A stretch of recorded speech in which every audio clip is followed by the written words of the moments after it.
8वी शिकते।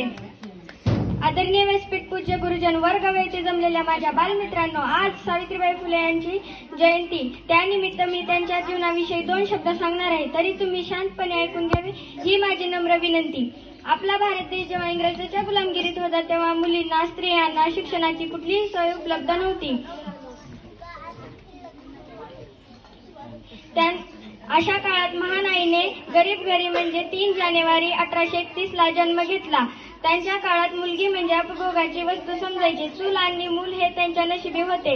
परंतु महान क्रांतिकारक महात्मा ज्योतिबा फुले यांनी सावित्रीबाईंसोबत इसवी सन 1840 मध्ये विवाह केला।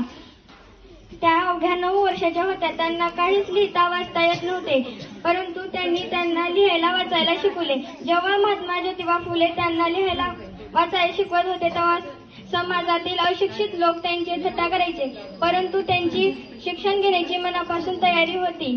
त्यांनी आपली जिद्द कायम ठेवली व सुशिक्षित झाल्या। महात्मा ज्योतिबा फुले यांना वाटत होते की महिलांनी, स्त्रियांनी शिक्षण घ्यावे व त्यांना समाजात मानाचे स्थान मिळावे व त्यांनी शिक्षणाचा पाया रचला। इसवी सन 1848 मध्ये पुण्यामध्ये त्यांनी मुलींची पहिली शाळा काढली। त्या शाळेमध्ये पहिली महिला शिक्षिका म्हणून सावित्रीबाई फुले यांची निवड झाली। एवढे बोलून मी माझे 2 शब्द संपवते।